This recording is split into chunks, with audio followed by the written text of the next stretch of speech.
Financial year 2023 में 78% जो gold खरीदा गया था वो ज्वेलरी की फॉर्म में खरीदा गया था, जो कि ग्लोबल एवरेज का 45% से ज्यादा बन जाता। एंड अगर हम गोल्ड में इन्वेस्टमेंट की बात करते हैं तो हम इन्वेस्टमेंट ज्वेलरी में कर सकते हैं या फिजिकल गोल्ड में कर सकते हैं। तो क्या वो बेस्ट ऑप्शन? तो इस वीडियो में हम ऐसे 6 तरीके जानने वाले हैं जिसमें आप गोल्ड में इन्वेस्टमेंट कर सकते हो, एंड हम इन सभी तरीकों को कंपेयर करने वाले हैं एंड ये देखने वाले हैं कि आपको एनुअल रिटर्न जो है वो 12% का गोल्ड से कैसे मिल सकता है, which is actually very high and very good. तो नमस्कार फ्रेंड्स, मेरा नाम है Ashish Jain and you are watching learning sessions. इस वीडियो को स्टार्ट करने से पहले मैं आपको बताना चाहता हूं कि हमारे full courses JIB CIB bank promotions and certifications के अवेलेबल हैं। You can be signing up on our website so as to get all the PDFs for free of cost, and further can also be enrolling to the courses so as to get the full course videos, chapter wise previous questions, mock test, mega mock test and each and everything। अभी के भी channel को subscribe कर लो and bell notification icon को click कर देना ताकि जब भी हम कोई नई वीडियो अपलोड करें आपको उसका नोटिफिकेशन जरूर मिले। तो सबसे पहले बात करते हैं कि हमें गोल्ड में इन्वेस्टमेंट क्यों करनी चाहिए। तो सबसे पहला जो रीजन वो बन के आता है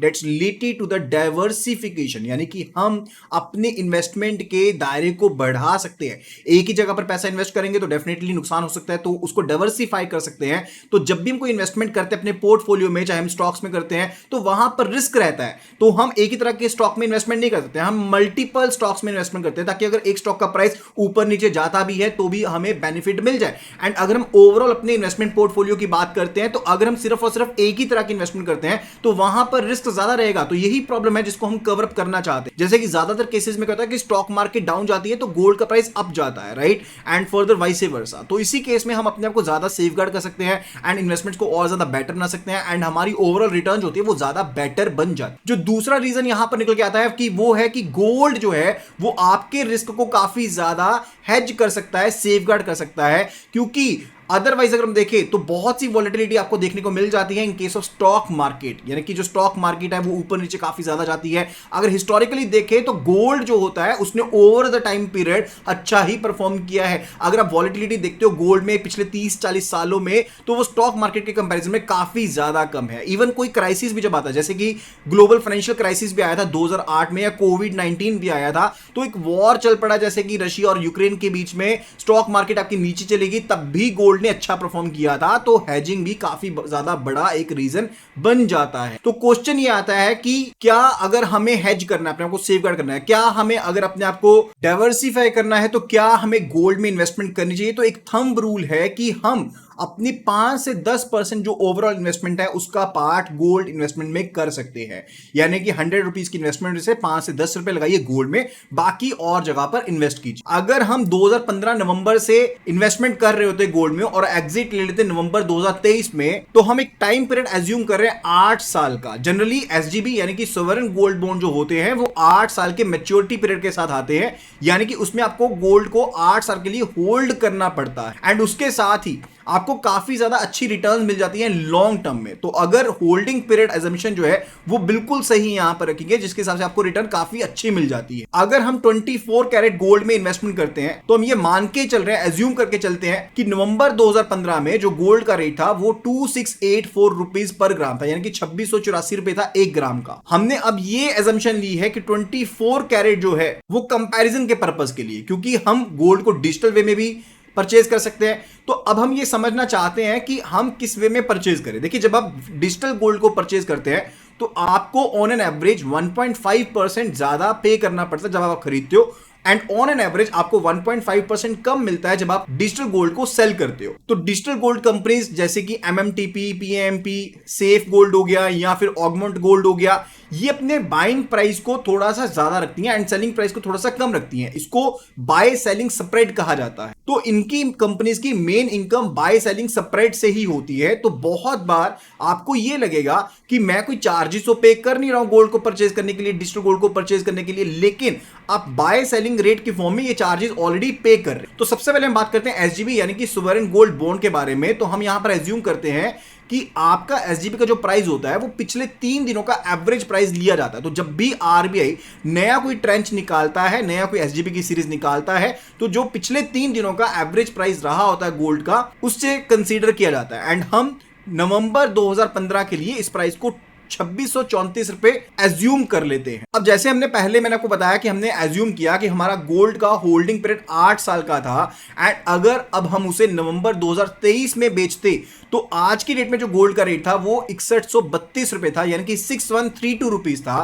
तो एंड वहीं पर अगर आप डिजिटल गोल्ड को सेल करते तो आपको सेलिंग प्राइस का 1.5% कम रेट यहां पर मिलता है, क्योंकि मैंने आपको बताया था जब खरीदते हो तो ज्यादा देते हो, जब बेचते हो तो आपको कम मिलता है। तो उसके हिसाब से आपने डिजिटल गोल्ड को 6040 रुपीज में सेल किया। तो एज पर द केस नवंबर 2023 में फिजिकल गोल्ड का प्राइस जो था वो 6132 रुपीज था, एंड डिजिटल गोल्ड की अगर बात करें तो अब -1.5% पर अगर हम देखते हैं, जो कि ऑन जनरल मैं आपको एवरेज बता रहा हूं कि इतनी वैल्यू आपको कम मिलेगी, तो वो 6040 रुपीज बनती है। अब हम ये चीज एज्यूम करें कि नवंबर 2015 में जो आपने इन्वेस्टमेंट करी थी वो आपने 100 ग्राम्स गोल्ड में इन्वेस्टमेंट करी थी, उसके हिसाब से यू बेसिकली पेड ₹268400। अब इसके ऊपर अगर आप ज्वेलरी में इन्वेस्टमेंट कर रहे थे तो आपको मेकिंग चार्जेस भी लगेंगे, जो कि लगभग 15% के आसपास रहते हैं। इन जनरल अगर मेकिंग चार्जेस की बात करते हैं तो ये वैल्यू 8 से 30% के बीच में रहती है। मैंने एवरेज यहां पर 15% की ले ली, तो उसके हिसाब से ये कॉस्ट यहां पर बन जाती है लगभग 40,000 रुपए की। एंड यही एक चार्जेस है जो आपकी ज्वेलरी इन्वेस्टमेंट को बुरा बना देते हैं। अब इसके ऊपर रिटर्न्स को देख, जब हम इन्वेस्टमेंट करते हैं एंड फर्दर जो चार्जेस होते हैं आपके, उनके ऊपर 3% का जीएसटी भी लगता है, यानी कि इस चार्जेस के ऊपर 3% का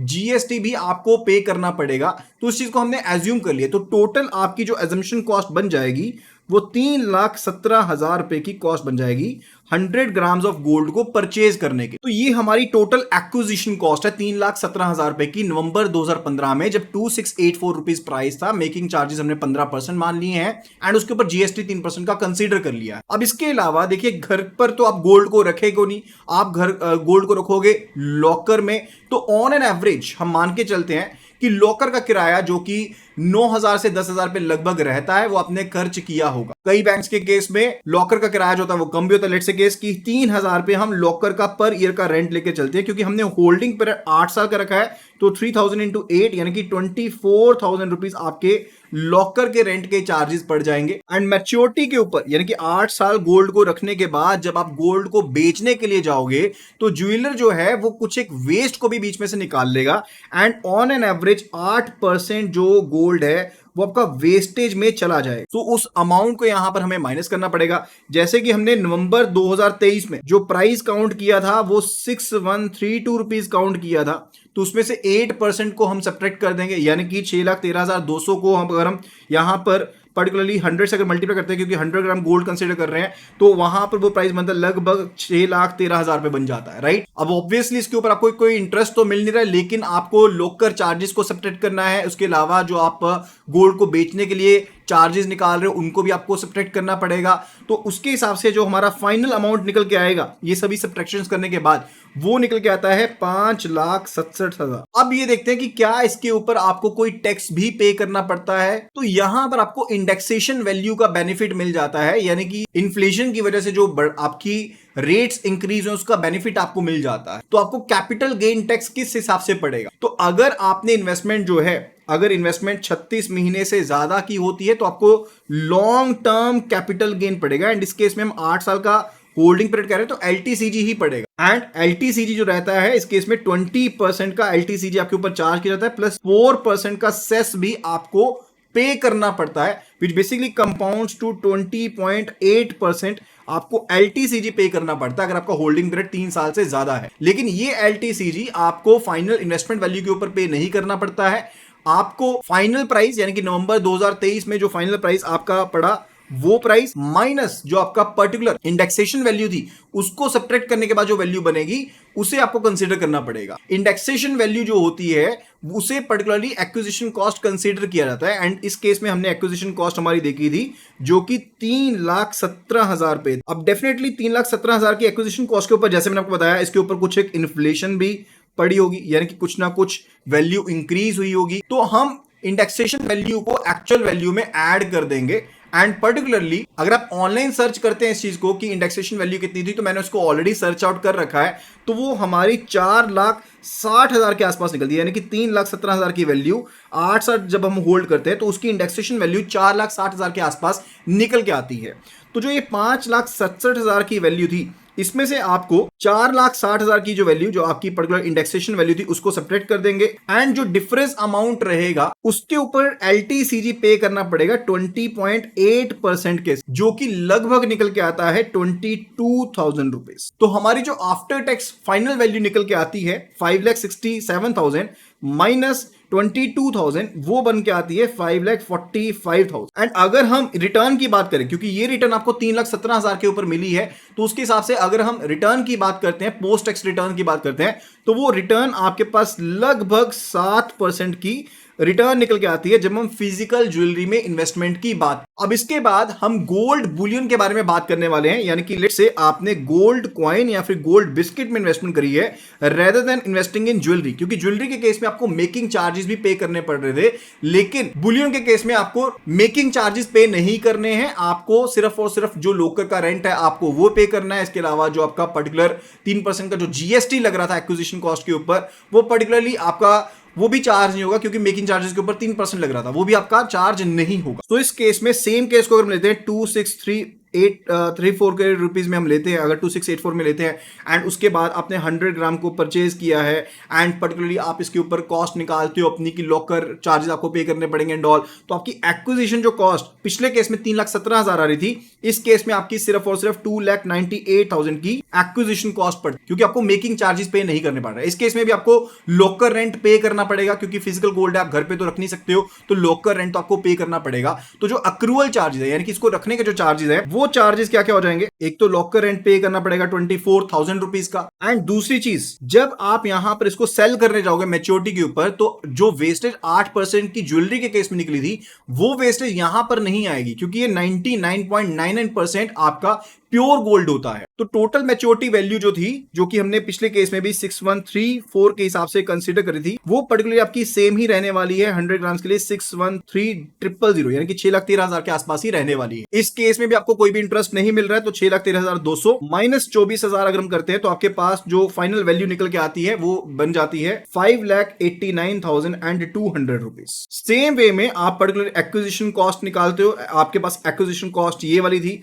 प्लस आप इसकी इंडेक्सेशन कॉस्ट को निकालते हो, तो वो लगभग निकल के आती है 4,32,000 के आसपास। ये आपकी इंडेक्सेशन कॉस्ट बनी है और इंडेक्सेशन वैल्यू है, जैसे कि हमने पिछले केस में भी फाइंड आउट किया था। एंड इस सिनेरियो में आपने होल्डिंग करी है 8 साल से ज्यादा, 8 साल की होल्ड, नॉट 8 साल से ज्यादा, 3 साल से ज्यादा की होल्डिंग करी है फॉर 8 ईयर्स, तो उसके केस में आपका LTCG चार्ज होगा 20% प्लस 4% का सेस, तो 20.8% का आपका जो टैक्स है वो बन जाएगा किस प्राइस के ऊपर, 5,89,200 माइनस 4,32,000 के ऊपर, जो हमारा बन के आता है लगभग 32,000 रुपीज। तो हमारा जो फाइनल कॉर्पस बन जाएगा वो बन जाएगा 5,89,200 माइनस 32,000, दैट इज 5,56,000 के आस। एंड जब हम इसकी ईयर ऑन ईयर ग्रोथ निकालने की बात करते हैं, तो वो आपकी ईयर ऑन ईयर ग्रोथ निकल के आती है 8.1%, not year on year growth but related to आपकी जो ईयरली एवरेज रिटर्न निकल के आती है वो 8.1% निकल के आती है। तो इसका मेन रीजन यही है कि आपको मेकिंग चार्जेस पे नहीं करने पड़ रहे हैं, जब आप सेल करने जा रहे हो तो उससे ऊपर आपका जो कट लग रहा था 8% का, वो कट भी नहीं लग रहा है, तो आपकी लगभग 1% की जो रिटर्न होती है वो ज्यादा बन जाती है directly because of the making charges. इस चीज को ध्यान में रखना जरूरी है। अब इसके बाद थर्ड सिनेरियो जो हम कंसीडर करने वाले हैं, that's related to the digital gold. तो सबसे पहले समझते हैं कि डिजिटल गोल्ड होता क्या है। देखिए, जब आप फिजिकल गोल्ड को परचेज करते हो तो आपको फिजिकल गोल्ड को घर के ऊपर तो डेफिनेटली रख नहीं सकते हो, आपको उसको बैंक में रखना पड़ता है एंड फर्दर आप गोल्ड का पोजीशन अपने पास रखते हो। लेकिन जब आप किसी एक पर्टिकुलर कंपनी के थ्रू इन्वेस्टमेंट करते हो तो आपको गोल्ड वो आप अगर लेना चाहो तो अपने पास मंगवा सकते हो, नहीं तो आपके बिहाफ पर कंपनी जो है वो अपने वोल्ट में उस गोल्ड को रखेगी अपने पास। आपको एक पेपर सर्टिफिकेट इशू कर दिया जाता है एंड जैसे जैसे आपका गोल्ड ग्रोथ होता है वैसे वैसे गोल्ड पर्टिकुलरली वो ग्रो करता है।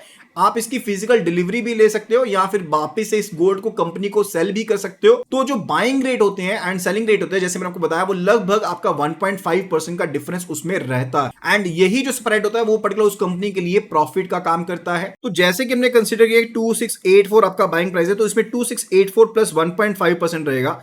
एंड इसी तरह से जब सेलिंग की बात करते हैं, यानी कि नवंबर 2023 में जब आपने सेल किया तो उस टाइम पर 6132 माइनस 1.5% के लगभग ये प्राइस रहने वाला है एंड उसके अकॉर्डिंग आपका सेलिंग प्राइस रहेगा। तो ये हमारा बाइंग प्राइस था and this was our selling price. तो अगर हम इन्वेस्टमेंट प्राइस की बात करते हैं तो आपका इन्वेस्टमेंट प्राइस लगभग बन जाता है 2.72 लाख का बन जाएगा अगर हम 100 ग्राम गोल्ड की इन्वेस्टमेंट की बात कर रहे हैं। एंड साथ ही साथ जो भी हमारा इन्वेस्टमेंट अमाउंट है उसके ऊपर पर्टिकुलरली जीएसटी भी अप्लाई होगा। इसके अलावा उसमें कोई भी और चार्जेस ऐड नहीं होंगे, ना कोई मेकिंग चार्जेस हैं, ना ही आपको अक्रूवल कॉस्ट पड़ने वाली है, ना ही कोई वेस्टेज लगेगी, ना ही आपको लोकल रेंट पे करना पड़ेगा। सो वहां पर कोई भी एक्सपेंस रेशियो नहीं है एंड ऑफ कोर्स इस केस में भी हमें कोई भी इंटरेस्ट नहीं मिल रहा। तो यहां पर अगर हम मैच्योरिटी की बात करते हैं, मैच्योरिटी प्राइस की बात करते हैं, तो हमारी 6.13 लाख की बन जाती है। यहां पर भी हम इंडेक्सेशन वैल्यू को कैलकुलेट करेंगे जैसे हमने पहले केस में किया था एंड उसके हिसाब से हम टैक्स को कैलकुलेट भी करेंगे। एंड यहां पर भी हम एलटीसीजी को ही कैलकुलेट करने वाले हैं, क्योंकि हम यहां पर भी मान के चलते हैं कंपैरिजन के पर्पस के लिए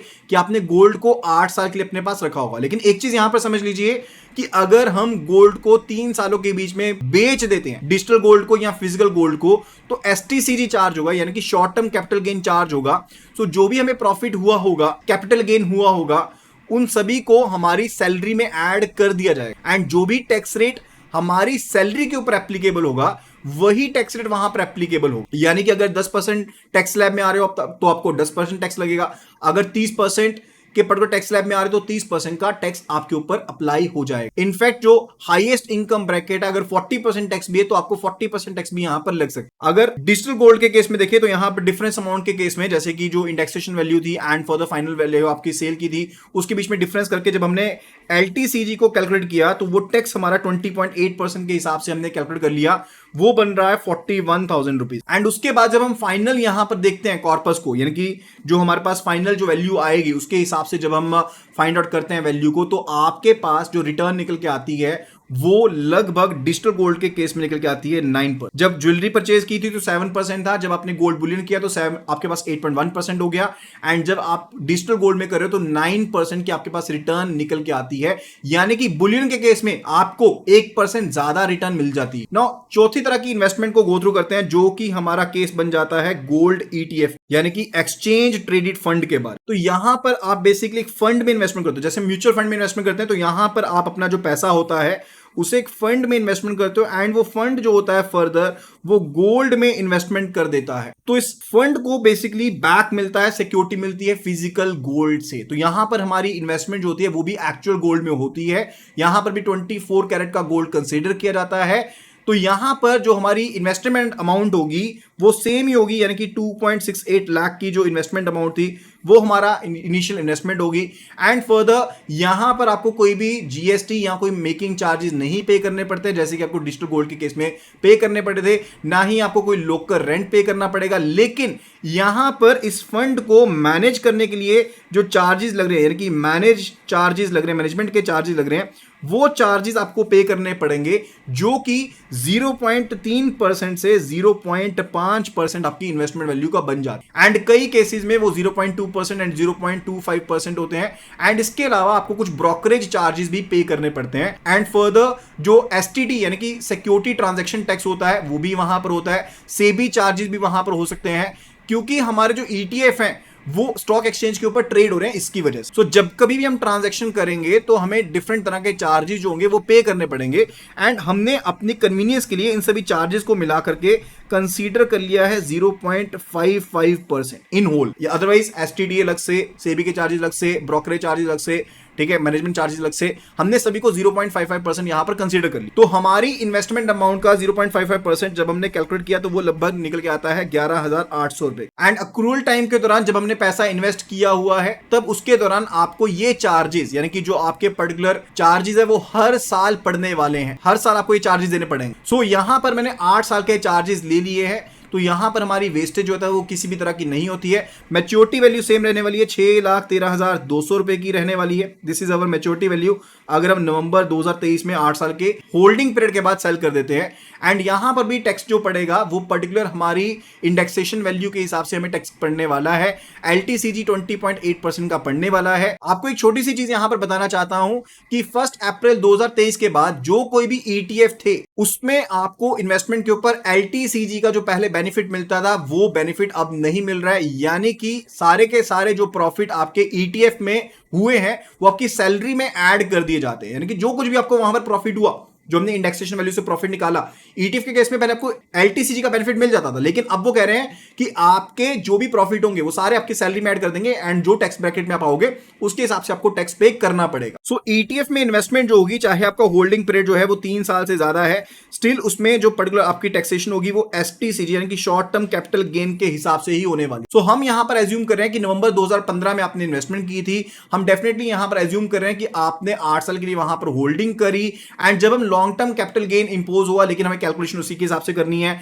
आपने टैक्स को कैलकुलेशन किया तो हमारा फाइनल कॉर्पस आफ्टर टैक्स निकल के आ गया 5.58 लाख का, जब हमने इसकी इंडेक्सेशन वैल्यू को सब्ट्रैक्ट करके देखा यहां पर, राइट। एंड फर्दर जब हम पोस्ट टैक्स ओवरऑल रिटर्न यहां पर देखते हैं तो वो हमारी निकल के आती है 9.6% की हमारी ओवरऑल रिटर्न निकल के आती है in case of gold ETF. तो अगर डिजिटल गोल्ड से कंपेयर करें तो यहां पर इवन हमें ज्यादा बेटर रिटर्न मिलती है सभी खर्चे निकालने के बाद। अभी इसके बाद हम बात करने वाले हैं फोर्थ सिनेरियो के बारे में, जीएमएफ के बारे में, यानी कि गोल्ड म्यूचुअल फंड के बारे में। गोल्ड म्यूचुअल फंड बेसिकली होता है, this is actually fund of funds, यानी कि फंड्स के भी फंड्स जो होते हैं, that's actually funds of funds and that is a gold mutual fund over, यानी कि जो पैसा होगा इस पैसे में इकट्ठा किया जाएगा, इस पूल में इकट्ठा किया जाएगा एंड फर्दर फिर इसको अलग अलग ईटीएफ में, यानी कि ईटीएफ 1 ईटीएफ 2 अलग अलग ईटीएफ में पैसा इन्वेस्ट किया जाएगा। ईटीएफ जो होता है वो ऑलरेडी चार्ज हो रहा था, लेकिन उसके साथ ही म्यूचुअल फंड जो है उसका अपना भी खुद का चार्ज होगा, यानी कि ईटीएफ में तो जो चार्जेस पे करने पड़ रहे थे वो तो पे करने पड़ ही रहे थे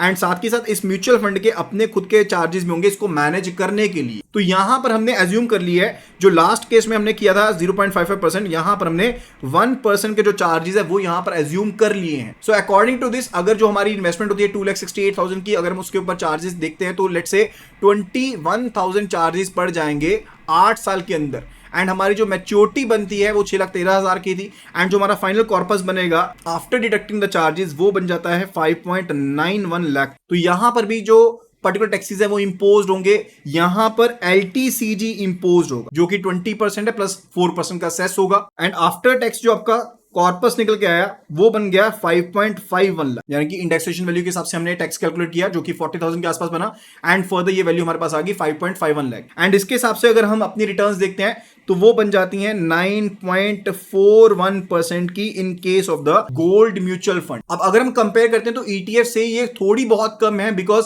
आपको म्यूचुअल फंड के फंड मैनेजर को भी कुछ एक चार्जेस पे करने पड़े हैं एंड साथ ही साथ ये 0.2 से 0.25% हर एक साल चार्ज कर रहे हैं। इसी की वजह से आपकी जो रिटर्न्स है वो ईटीएफ के कंपैरिजन में कुछ एक कम हुई है in case of gold mutual. Now let's talk about our final product जो कि एसजीबी है, यानी कि सोवरेन गोल्ड बॉन्ड है एंड ये काफी ज्यादा इंटरेस्टिंग प्रोडक्ट है। सबसे पहले आपको इस प्रोडक्ट के बारे में समझना पड़ेगा। तो यहां पर आपको किसी भी तरह के एक्चुअल गोल्ड में या फिजिकल गोल्ड में इन्वेस्टमेंट नहीं करनी है, आपको यहां पर वैल्यू ऑफ गोल्ड के हिसाब से इन्वेस्टमेंट करनी है, यानी कि जब भी आप इन्वेस्टमेंट कर रहे हो तो 24 कैरेट गोल्ड का पिछले 3 दिनों में जो भी प्राइस रहा होगा उसके एवरेज गोल्ड प्राइस के हिसाब से आप इन्वेस्टमेंट करते हो एंड जब भी आप इसको रिडीम भी करोगे तो पिछले 3 दिनों का जो प्राइस रहा होगा उसके हिसाब से पर्टिकुलरली आपको इसका प्राइस पे करना पड़ेगा एंड फर्दर इस पे मिनिमम होल्डिंग पीरियड जो है वो 8 साल का रहने वाला है एंड इस केस में कोई भी फिजिकल गोल्ड एक्चुअल में इन्वॉल्व नहीं होता है, कोई भी फिजिकल गोल्ड में इन्वेस्टमेंट नहीं होती है। सो ये सिर्फ और सिर्फ एक पेपर प्रोडक्ट है, लेकिन इसको बैक किया जाता है रिजर्व बैंक ऑफ इंडिया के द्वारा, यानी कि हम कह सकते हैं कि ये रिस्क फ्री रिटर्न्स है। सो लेट्स सपोज कि आपने इन्वेस्टमेंट करी है 2,68,000 की ही सोवरेन गोल्ड बॉन्ड में, यहां पर कोई भी मेकिंग चार्जेस नहीं रहेंगे एंड फर्दर यहां पर जीएसटी के भी कोई चार्जेस नहीं रहेंगे एंड ये भी यहां पर एक एडवांटेज है कि आपको अलग से 3% का जो जीएसटी है वो भी पे नहीं करना पड़ रहा है, ना ही आपको कोई लोकल के चार्जेस पे करने हैं, ना ही यहां पर कोई एक्सपेंस रेशियो है। आपके फंड्स को मैनेज करने के लिए कोई भी पैसा नहीं खर्च हो रहा है, यानी कि कोई एक्सपेंसेस चार्ज नहीं है, तो यहां पर वो भी एक्सपेंसेस बिल्कुल जीरो है। वेस्टेज चार्जेस की बात करें तो कोई भी वेस्टेज नहीं है, तो हमारी मैच्योरिटी वैल्यू यहां पर 6,13,200 की ही रहने वाली है। अब बेनिफिट यहां पर यह है कि बाकी केसेस में कोई भी इंटरेस्ट नहीं मिलता था, लेकिन इस सिनेरियो में आपको इंटरेस्ट भी मिलने वाला है, ये सबसे बड़ा एक अलग एडवांटेज है एंड ये जो इंटरेस्ट आपको मिलेगा ये 2.5% का जो सिंपल इंटरेस्ट होता है वो आपको यहां पर हर साल मिलने वाला है एक एडिशनल रिटर्न की फॉर्म। अब इस चीज को समझते हैं कि आपको और ज्यादा इसमें क्या एक्सपेंसेस मिलते हैं। तो ये आपकी जो रिटर्न पहले थी,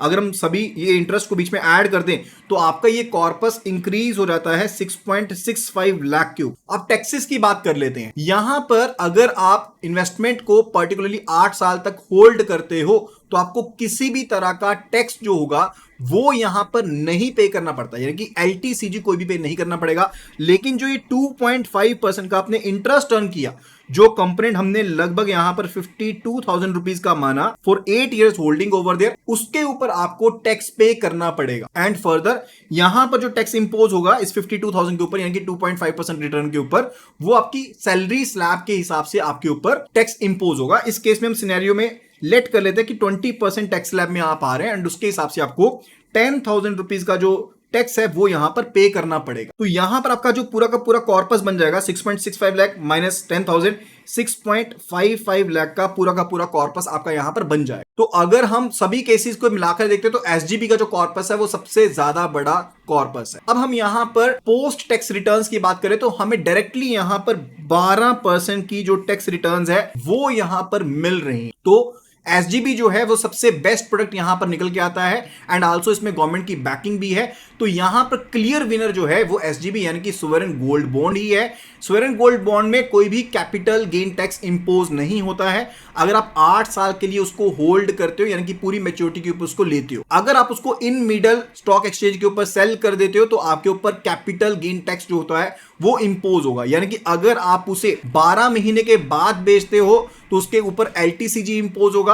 अगर आप उसे 12 महीने से पहले बेचते हो तो आपके ऊपर एसटीसीजी यानी कि शॉर्ट टर्म कैपिटल गेन जो होगा वो इंपोज होगा। स्टिल अगर आपको इमरजेंसी केस में इसे सेल करना पड़ता है, स्टिल ये काफी ज्यादा अच्छी ऑप्शन है एंड अगर आप पूरी की पूरी मैच्योरिटी में इसको रखते हो तो आपको काफी ज्यादा बेनिफिट होता है एंड फर्दर आप इसको इजीली सेल भी कर सकते हो बिकॉज ये डीमैट अकाउंट के थ्रू रजिस्टर होता है। आप पर्टिकुलरली इसको ऑनलाइन खरीद सकते हो, ऑनलाइन बेच भी सकते हो एंड फर्दर इसकी सेकेंडरी मार्केट भी अवेलेबल है। तो अगर आप गोल्ड में इन्वेस्टमेंट की बात करें तो डेफिनेटली आपको एसजीबी यानी कि सोवरेन गोल्ड बॉन्ड को कंसीडर करना चाहिए। तो अगर आपके गोल्ड इन्वेस्टमेंट से लेकर के किसी भी तरह के क्वेश्चंस हैं तो डेफिनेटली आप मुझे कमेंट सेक्शन में जरूर बताइएगा। I will definitely be answering you the same and इसी तरह की वीडियोस के लिए हमारे से जुड़ जाइएगा एंड फर्दर हमें फॉलो कर लीजिए। Thank you so much and see you again in the next